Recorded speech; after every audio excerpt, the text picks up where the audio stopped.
आज के इस लेक्चर में हम प्राप्तांकों को समूहबद्ध करने की विधियां बताएंगे। Methods of grouping scores. तो यह वर्गांतर की सीमाओं को प्रदर्शित करने के मुख्य रूप से तीन प्रकार होते हैं। पहला है निषेधात्मक श्रृंखला, निषेधक श्रृंखला बोलते हैं। दूसरा है शुद्ध वर्गीकृत श्रृंखला,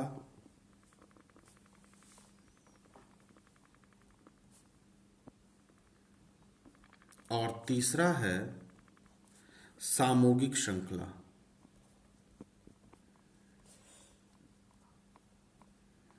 इसको निषेधक श्रृंखला को एक्सक्लूसिव सीरीज भी बोलते हैं। Exclusive series. शुद्ध वर्गीकृत श्रृंखला को प्योर क्लासिफिकेशन सीरीज बोलते हैं।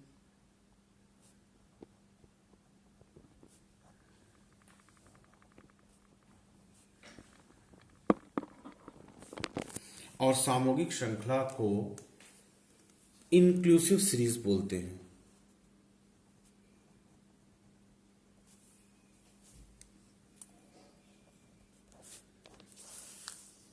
सांख्यिकीय गणना में ये तीन प्रकार की श्रृंखलाएं हम प्रयोग में लाते हैं और इसको हम एक चार्ट के माध्यम से बता देते हैं कि कैसी श्रृंखलाएं होंगी।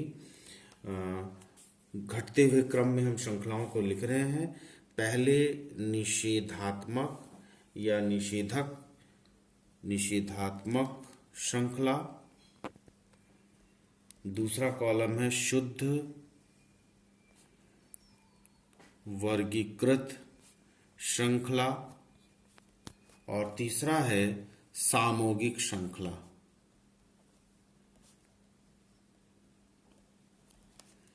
घटते हुए क्रम में हम लिखेंगे।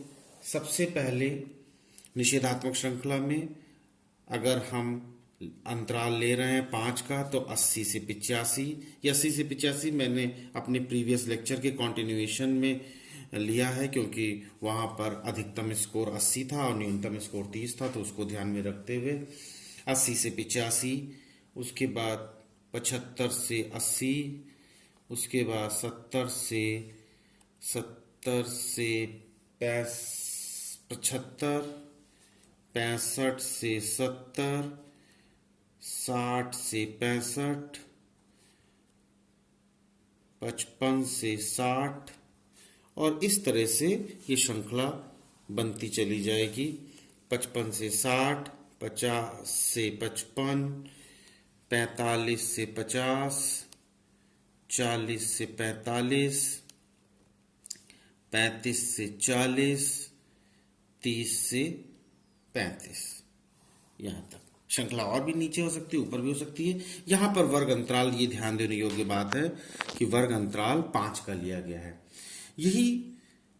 यही वैल्यूज है, लेकिन अगर उसको हम शुद्ध वर्गीकृत श्रृंखला के रूप में रिप्रेजेंट करना चाहें तो उसको करते हैं 79.5 से 84.5, उसके बाद वाले को 74.5 से 79.5, उसके बाद 69.5 से 74.5, फिर 64.5 से 69.5, 59.5 से 64.5, 54.5 से 59.5, 49.5 से 54.5, 44.5 से 49.5, उसके बाद 39.5 से 44.5, 34.5 से 39.5 और लास्ट में है 29.5 से 34.5। वर्ग अंतराल यहाँ भी 5-5 का ही है, लेकिन इस प्रकार जब हम श्रृंखला को लिखते हैं तो वो शुद्ध वर्गीकृत श्रृंखला कहलाती है। इसके बाद है सामूहिक श्रृंखला, जिसको हम प्रयोग कर चुके हैं अपने प्रीवियस लेक्चर में। इसको लिखने का तरीका है 80 से 84। इसमें कोई भी अंक रिपीट नहीं होता है। जैसे यहाँ पर देखो 80 से 85, फिर 75 से 80, तो 80 और 80 दोनों में है। लेकिन यहाँ सामूहिक श्रृंखला में कोई भी अंक रिपीट नहीं होता है।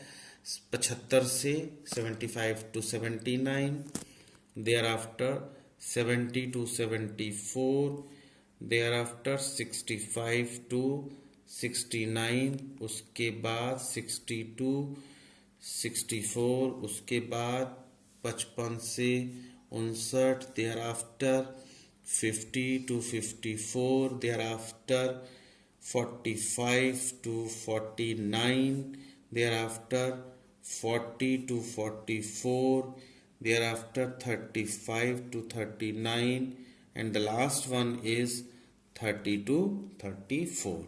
ये 3 तरह की श्रृंखलाएं हैं जिस पर आधारित प्रश्न पूछे जाते हैं। ठीक है। अब श्रृंखलाओं को हम आरोही क्रम में भी लिख सकते हैं। ये जो क्रम है ये तीनों क्रम आरोही क्रम में है। ठीक। इसी तरह से श्रृंखला को अवरोही क्रम में भी लिख सकते हैं।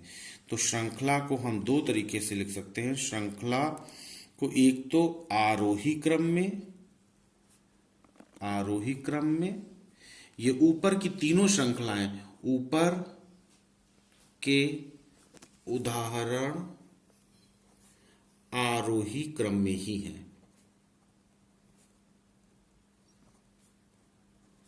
और दूसरा है अवरोही क्रम में व्यवस्थित करना। अवरोही क्रम में व्यवस्थित श्रृंखला। अब इसमें क्या करेंगे, जब अवरोही क्रम में होगा तो ऊपर शुरुआत जो करेंगे वो इस तरह से करेंगे, 30 से 35, 35 से 40, 40 से 45, 45 से 50, 50 से 55, 55 से 60 एंड सो ऑन, जहां तक जाएगा। इसी तरह से इस वाले में हो जाएगा 29.5 से 34.5, 34.5 से 39.5, 39.5 से 44.5, 44.5 to 49.5, 49.5 to 54.5, and the last is 54.5 to 49.5 and so on। सामूहिक श्रृंखला में इंक्लूसिव वाले में क्या करेंगे, 30 to 34, 35 to 39, 40 to 44, 45 to 49, 50 to 54, 55 to 59, 60 to 64 and so on. इसी प्रकार आगे तक बढ़ाते हुए हम चले जाते हैं। तो आरोही क्रम और अवरोही क्रम, ये दोनों क्रम ध्यान रखना चाहिए। जनरली हमारे यहाँ बीए एजुकेशन में ये आरोही क्रम को ही प्रेफर किया जाता है। इसी से संबंधित या इसी चलन में क्वेश्चन ज्यादातर पूछे जाते हैं। इसके पश्चात आता है वर्गांतर का मध्य बिंदु ज्ञात करना, the mid point of class interval. मध्य बिंदु निम्नतम एवं उच्चतम सीमाओं के मध्य का मान होता है। जैसे यहां पर एग्जाम्पल दिया है, तो यहां पर निम्नतम सीमा कितनी है 80, 85, यहां पर कितनी है 80, 84। तो निम्नतम और अधिकतम सीमाओं के मध्य का मान होता है। इसी प्रकार वर्गीकृत सारणियों में मध्य बिंदु निकालना जो होता है वो सांख्यिकी के लिए आवश्यक होता है। तो एक उदाहरण के द्वारा हम बताते हैं कि कैसे हम मध्य बिंदु ज्ञात करते हैं। तो सामूहिक श्रृंखला को ही ले लेते, तो सामूहिक श्रृंखला को यहाँ पर लेते हैं। सामूहिक श्रृंखला को हम ले रहे हैं और श्रृंखला उसी प्रकार प्रारंभ हो रही है जैसे कि थी। हमने पहले जो पूर्व में एक उदाहरण लिया था उसी को लेते हैं। 80 से 84, 75 से 79, 70 से 74, 65 से 69, 60 से 64। ठीक। मध्य बिंदु को M से रिप्रेजेंट कर सकते हैं। मिड पॉइंट, ये मिड पॉइंट हो गया या मध्य बिंदु हो गया। और उसके बाद फ्रीक्वेंसी या आवृत्ति हो गई। तो आवृत्ति इसके करस्पॉन्डिंग जो हमने एग्जाम्पल लिया था उसमें था 1, 2, 4, 5, 6 और आगे भी था। फिर से हम एग्जाम्पल नहीं रिपीट कर रहे हैं क्योंकि यहाँ पर हम केवल मध्य बिंदु बता रहे हैं, पूरा आगे तक है। तो मध्य बिंदु, पहले तो मध्य बिंदु ज्ञात करने का सूत्र देख लीजिए, वो लिख लीजिए। क्या है सूत्र? है मध्य बिंदु बराबर वर्गांतर का निम्नतम प्राप्तांक प्लस उच्चतम प्राप्तांक माइनस निम्नतम प्राप्तांक, और उसको डिवाइड कर देंगे 2 से। इंग्लिश में भी लिख सकते हैं, इस तरह से लिख लीजिए, mid point is equal to lowest score of CI stands for class interval, plus highest score